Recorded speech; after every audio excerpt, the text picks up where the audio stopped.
Terima kasih untuk paduan suara STLT yang sudah membawakan pujian yang sangat baik sekali. Mari Bapak Ibu sekalian, kita sama-sama berdoa. Wah, Tuhan tolong kami Tuhan di dalam kami menjalankan kebenaran firman Tuhan. Kami boleh mendengar dan belajar daripada hal-hal yang akan kami pelajari melalui perenungan daripada orang-orang pada zaman dulu Tuhan, orang-orang kudus pada zaman dulu sampai dengan saat ini Tuhan. Biarkan Tuhan menolong hamba-Mu Tuhan di dalam menyampaikan kebenaran firman Tuhan, agar kebenaran firman Tuhan ini boleh menjadi berkat bagi setiap kami. Di dalam nama Tuhan kami Yesus Kristus kami berdoa. Amin. Bapak Ibu saudara-saudara sekalian, saya akan meneruskan salah satu bagian dari khotbah saya, seri khotbah saya. Saya tertarik dengan khotbah-khotbah mengenai Seven Deadly Sins. Suatu khotbah yang kelihatannya suatu topik yang sederhana, tapi ketika saya coba melihat, menggali lebih dalam, kelihatannya itu sangat relevan dengan kehidupan kita. Karena itu kita akan belajar hari ini. Kita akan membuka bagian firman Tuhan, mungkin bisa tolong slide-nya. Kita membaca ada bagi firman Tuhan dari Keluaran 20 ayat ke-17. Slide-nya bisa minta tolong. Keluaran 20 ayat ke-17 dan Ulangan 5 ayat 21.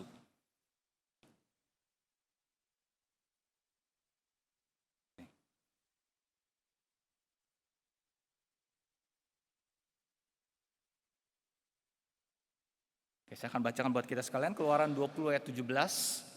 Janganlah mengingini rumah sesamamu, janganlah mengingini istrinya atau hambanya laki-laki atau hambanya perempuan atau lebunya atau keledainya atau apapun yang dipunyai sesamamu. Lalu Ulangan pasal 5 ayat ke-21, jangan mengingini istri sesamamu dan jangan menghasratkan rumahnya atau ladangnya atau hambanya laki-laki atau hambanya perempuan atau lembunya atau keledainya atau apapun yang dipunyai sesamamu. Bisa tolong next slide please. Banyak yang berpikir ya hukum 10 itu mengajarkan dosa yang paling kecil. Kalau kita melihat urutan dosa yang ke-6 itu jangan membunuh, suatu hal yang kelihatannya sadis gitu ya, membunuh. Lalu kemudian turun, jangan berzina, dosanya kelihatannya lebih kecil. Lalu jangan mencuri, lebih kecil lagi. Jangan bersaksi dusta, lebih kecil lagi. Lalu jangan mengingini, lebih kecil lagi. Kesan yang kita lihat Tuhan menjejerkan urutan hukum itu dari yang terbesar, dari membunuh sampai dengan mengingini. Namun apakah demikian? Next slide. Kalau kita mempelajari Seven Deadly Sins, itu kelihatan bahwa memang urutannya macam-macam, tapi saya melihat ada yang menempatkan Seven Deadly Sins atau jangan mengingini itu sebagai urutan yang kedua. Saya sudah pernah membahas di dalam khotbah kita semua, urutan yang pertama adalah dosa kesombongan. Yang dosa berikutnya adalah dosa envy. Nah, J.I. Packer, next slide, mengatakan bahwa mengingini itu adalah akar daripada semua kejahatan dosa sosial. Nah, kenapa J.I. Packer bisa sampai mengatakan seperti ini? Next slide, kita bisa lihat. Saya akan memberikan beberapa contoh ya, yang kita bisa melihat dari sini bahwa dosa mengingini ini bukanlah suatu dosa yang kecil sebenarnya. Kita tahu Daud mengingini Batsheba. Ya. Karena itu dia mencuri istri si Uria, berarti dia melanggar hukum yang ke-8. Ya. Lalu kemudian dia berzina dengan Batsheba sehingga Batsheba hamil, berarti melanggar hukum yang ke-7. Lalu kemudian supaya tidak ketahuan dosanya, kemudian dia membunuh Uria, berarti dia melanggar dosa yang ke-6. Ya. Dan ini semua terjadi ketika Daud melakukan dosa yang ke-10 tadi. Padahal kita tahu Daud sudah memiliki Abigail, istri atau jandanya Nabal, yang dicatat oleh kitab dikatakan bijak dan cantik. Memang kalau kita mencatat bahwa Batsheba itu sangat elok, lebih cantik lagi. Dan Daud itu gak cuma punya satu istri. Dia juga menikahi Ahinoam dari Israel. Walaupun memang tidak dicatat seperti apa, ya, dianya itu seperti apa tidak kelihatan. Jadi Daud sudah mempunyai istri lalu mengingini istri orang lain. Hal yang sama juga kita melihat dari kehidupan Ahab. Ahab mengingini kebun anggur Nabot. Lalu apa yang dilakukan ketika dia tidak mendapatkan hal tersebut? Dia memframing Nabot dengan mengatakan bahwa Nabot itu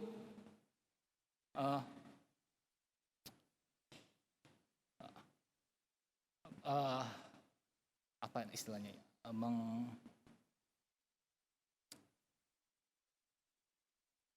Menghujat Tuhan. Ya. Lalu bagaimana cara yang dilakukan adalah dia memanggil saksi-saksi untuk bersumpah palsu, berarti melanggar hukum yang ke-6.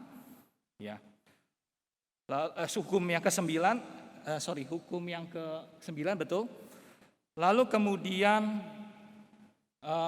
yang terjadi adalah Nabot itu dibunuh, berarti ada peristiwa pembunuhan memberanggar hukum ke-6, dan kemudian ya kebunnya diambil, berarti mencuri, itu adalah melanggar hukum yang ke-8.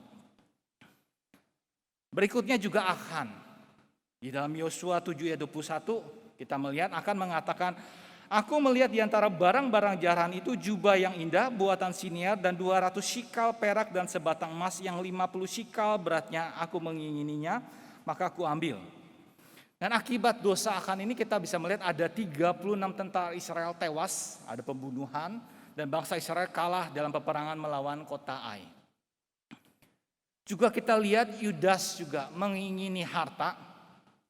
Makanya kemudian kita lihat di dalam Yohanes 12 ayat 6 dikatakan, hal yang dikatakannya maksudnya Yudas bukan karena ia memperhatikan nasib orang miskin, melainkan karena ia adalah seorang pencuri. Ia sering mengambil uang yang disimpan dalam kas yang dipegangnya. Dan kemudian kita tahu apa yang terjadi, kemudian Yudas menjual Yesus demi uang. Terjadi peristiwa pembunuhan. Itu mungkin sebabnya Paulus ingat akan Achan dan Paulus, sehingga dia mengatakan di dalam 1 Timotius pasal ke-6 ayat ke-10, karena akar segala kejahatan ialah cinta uang, sebab oleh memburu uanglah beberapa orang telah menyimpang dari iman dan menyiksa dirinya dengan berbagai-bagai duka. Kita tahu di bagian Alkitab yang lain, Amnon mengingini Tamar sedemikian rupa sehingga memperkosa Tamar, ada dosa incest di situ, dan mengakibatkan juga pembunuhan dirinya sendiri. Absalom yang marah kemudian membunuh Amnon sehingga terjadi peristiwa dosa membunuh.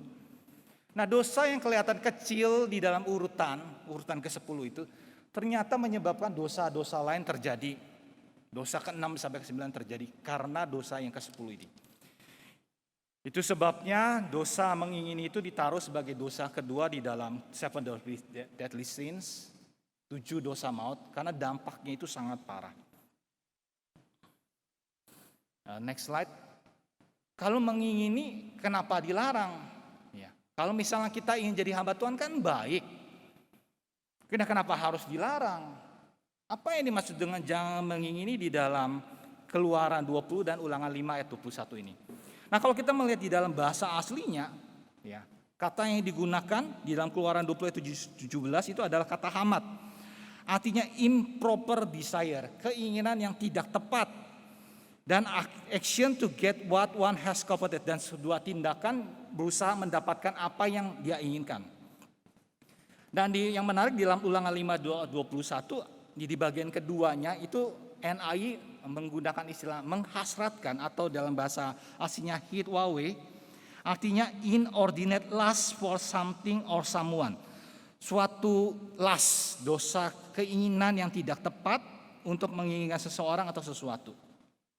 Jadi sebenarnya yang dilarang itu adalah ya tadi improper desire atau inordinate lust, bukan keinginan menjadi seorang hamba Tuhan, ingin menjadi lebih baik, bukan keinginan seperti itu. Suatu keinginan yang negatif. Next slide please. Nah, saya akan sharing satu bagian dari buku yang ditulis oleh teman saya, jadi S5. Ada 7 ciri-ciri dosa iri hati. Yang pertama dikatakan dosa iri hati itu egoistis dan egosentris. Bapak Ibu sekalian, orang yang iri hati itu menginginkan apa yang ada pada orang lain bagi dirinya sendiri. Mereka itu tidak senang melihat gitu bahwa kenyataan ada orang lain yang memiliki hal yang lebih baik dan bukan dirinya sendiri yang dapat hal tersebut. Misalkan contoh, kenapa bukan saya yang dipuji dosen karena menjawab pertanyaan, tapi kok teman saya? Nah, kita lihat di sini orang tidak senang kalau orang lain lebih superior dari dirinya dia. Dan itu menyebabkan dia jadi iri hati. Ada egoistis di situ. Dan ada unsur kesombongan di sini. Ya, merasa diri pusat dari alam semesta, segala sesuatu harus sesuai dengan dirinya, sesuatu harus menyoroti dirinya dia. Ada egosentris di sini. Ciri iri hati yang kedua, dosa iri hati yang kedua adalah iri hati melihat mirik orang lain. Orang yang iri hati bukan marah karena dirinya memiliki kelebihan itu, tapi marah karena melihat orang lain. Ya. Orang yang iri hati sering tidak mengakui sebenarnya. Bahkan menjelek-jelekan kelebihan yang dimiliki saingannya. Contohnya misalkan, oh kalau cuma tulis di jurnal ilmiah abal-abal sih saya juga bisa gitu loh. Atau dia sebenarnya sih nggak cakep-cakep banget ya. Nah, kecenderungan natural dari orang yang iri hati adalah berusaha merendahkan dan menghancurkan sesuatu yang baik yang dimiliki oleh saingannya. Yang ketiga, ciri dosa iri hati adalah dosa jarak dekat. Kita tidak iri hati dengan misalkan Bill Gates, Elon Musk, atau bintang film yang lain yang jauh. Ya. Kita nggak iri hati terhadap mereka, tapi kita iri hati terhadap teman dekat kita, teman sekamar kita, teman sepelayanan kita, ya, teman satu profesi kita. Ya. Kita iri dengan teman sekampus kita, tapi kita nggak iri dengan mahasiswa di kampus lain. Ya. Atau orang-orang juga ada yang iri dengan tetangga, bukan orang yang berada di pulau lain. Ya. Nah, dosa iri hati yang keempat, cirinya adalah dosa yang penuh rahasia. Semua orang tahu lah iri hati itu nggak baik. Ya. Iri hati menunjukkan hati yang sempit, ya kan? Karena dia tidak mau menerima kelebihan orang lain. Ini adalah sesuatu yang memalukan.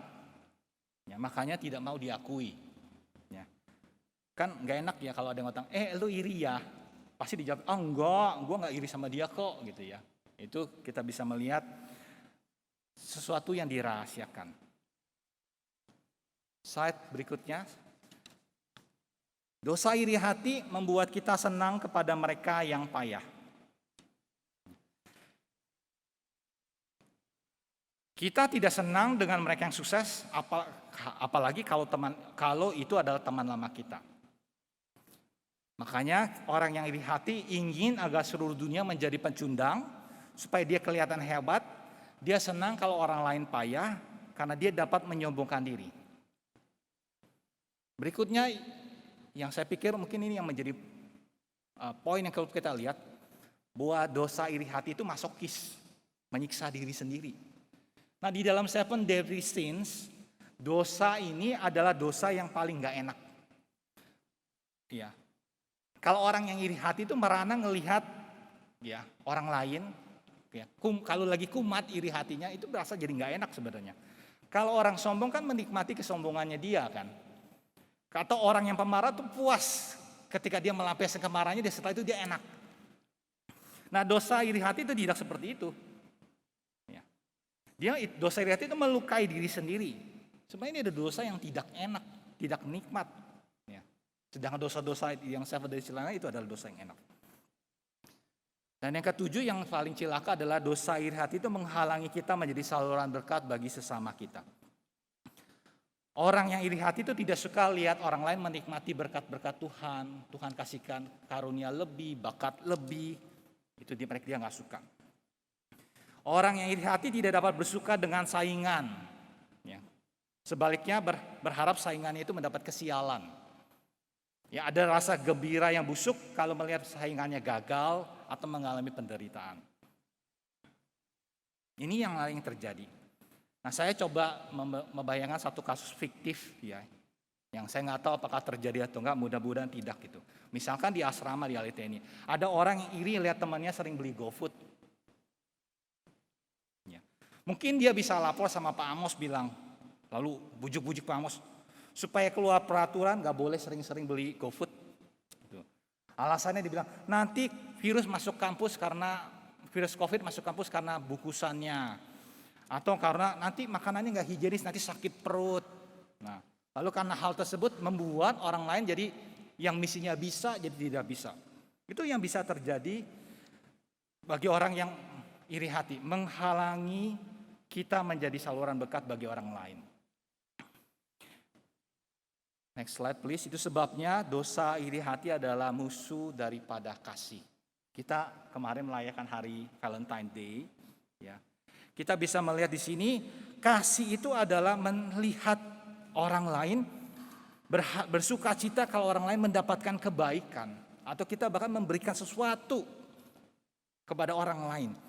Sebaliknya, dosa iri hati itu adalah mencari sesuatu cara untuk menghancurkan kebaikan orang lain, atau membuat sesuatu hal yang menyebabkan orang lain menjadi berduka ketika mereka mendapatkan hal tersebut.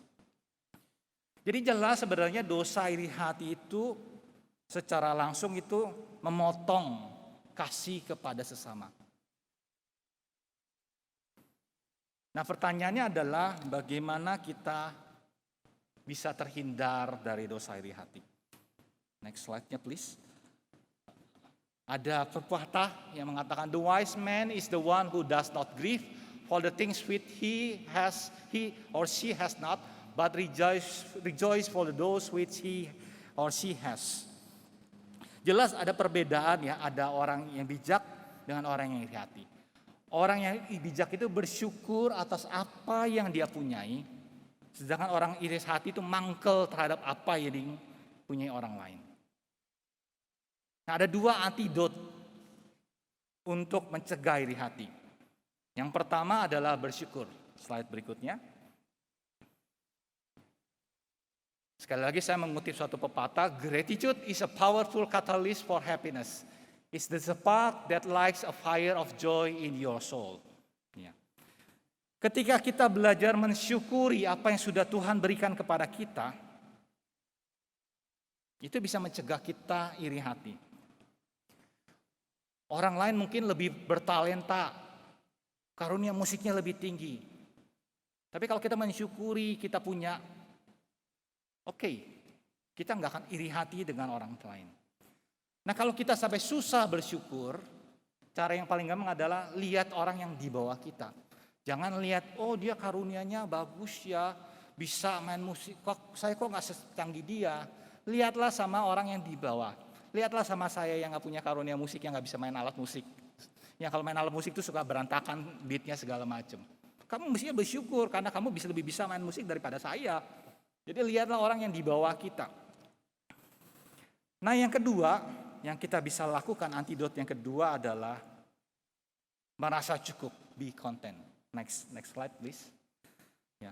Nah, kalau kita melihat di dalam Westminster Larger Catechism di dalam pertanyaan ke-147, ya, dia berbicara mengenai kewajiban dari hukum yang ke-10 itu adalah full contentment dengan segala kondisinya kita. Jadi kita merasa cukup dengan segala sesuatu yang kita miliki. Kalau Daud merasa cukup dengan istrinya yang dua istri itu, bahkan sebenarnya 3, ada Mikal ya waktu itu. Walaupun kemudian Mikal itu kemudian dia nggak suka, akhirnya ditinggalkan gitu. Dia tidak mengambil Betsheba dan membunuh suaminya. Kalau akan merasa cukup dengan penghasilannya, dia nggak mencuri, ya, dia nggak mengambil barang rampasan di kota Yeriko, maka dia dan keluarganya tidak dihukum. Makanya di dalam bagian satu kutipan di sini baik. Kenapa kita harus konten? Kita merasa bersyukur, merasa cukup karena Tuhan tahu yang the best buat kita. Percayalah bahwa apa yang Tuhan miliki adalah yang Tuhan berikan kepada kita, yang kita miliki adalah yang terbaik, yang sudah Tuhan siapkan kepada kita. Kalau kita bisa bersyukur dan merasa cukup, kita bisa terhindar dari dosa ini. Dan kita bisa terhindar juga dari melakukan dosa-dosa yang lain. Jangan membunuh, jangan berzina, jangan bercuri, jangan bersaksi dosa. Itu semua bisa terhindari ketika kita merasa cukup dan bersyukur. Karena itu janganlah kita mengingini milik sesama. Mari kita berdoa. Tuhan, kami mengucap syukur Tuhan untuk renungan firman Tuhan yang begitu sederhana bagi setiap kami Tuhan. Untuk kami mengingatkan kami kembali untuk kami tidak mengingini sesuatu yang milik orang lain. Tuhan, tolong kami Tuhan untuk belajar bersyukur untuk apa yang sudah Engkau berikan dan merasa cukup Tuhan untuk apa yang Tuhan berikan kepada kami. Karena kami percaya Tuhan bahwa itu adalah yang terbaik bagi setiap kami. Terima kasih Tuhan. Di dalam nama Tuhan kami Yesus Kristus kami berdoa. Amin.